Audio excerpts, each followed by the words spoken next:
All right, let's talk about one of the building blocks that you're going to be using a lot of times with your tables of contents.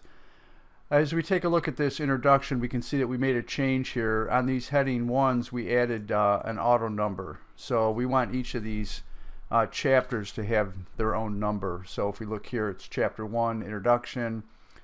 This one's chapter 6. This one is chapter 9, 10, 11. And typically chapters would be individual documents, but for sake of illustration here, we just added a chapter number to the heading ones, and we'll show you. We just used a chapter and then an N plus. So again, this is slightly different for how you might do it in a normal FrameMaker book, but as far as the table of contents, it'll be the same. So we want to illustrate that. So of course, in our table of contents, we want these numbers to come over. So we've changed all the individual chapters. So let's update the table of contents. Okay, and as we can see, it looks the same as it did before.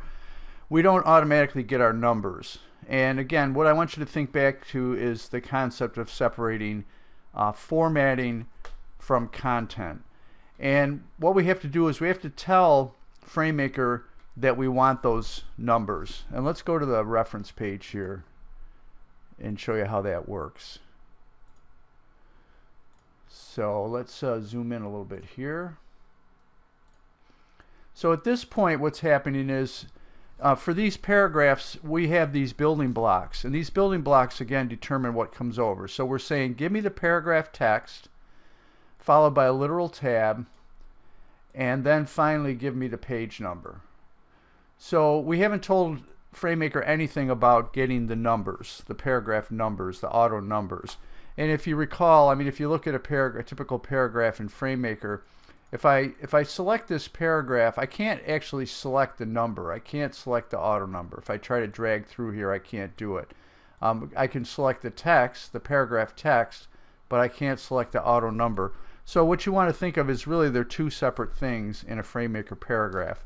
And that's why there's a separate building block for it on the reference page. Now what that building block is, it's the open angle bracket, $, and it's para num. And there's a couple of different ones, and we'll show you these. And then of course you have to close it.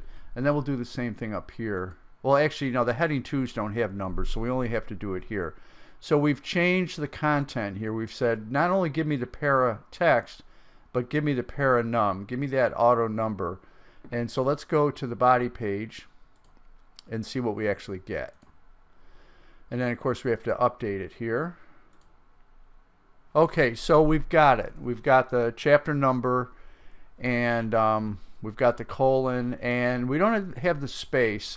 And that's kind of an unusual thing. When we use that para num building block, what it does is, let's look at one of these. Let's Control-Alt-Click and go to one of these.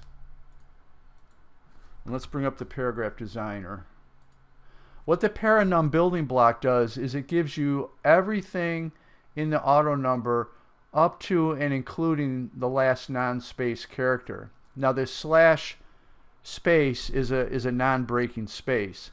So it leaves that behind. We don't get that. We get everything up to that character. And that's why you see when we look at the table of contents, you'll see that the colon here is hard against the paragraph text. So the way we get around that is we got to go back to the reference pages, and we've got to put something in here. We've got to put a space character. So to match what we have, we'll choose control space, and that'll give us a non-breaking space. Now again, when we change the content on the reference page, we will not see the new content. We won't see that change until we actually update the book. So we click the update button, we click update, and now we get it. And let's just show our text symbols here. And you can see there's our non-breaking space. So there's our building block brought over the chapter, the number, the colon, and then we added the literal non-breaking space, and that's what we got in our table of contents.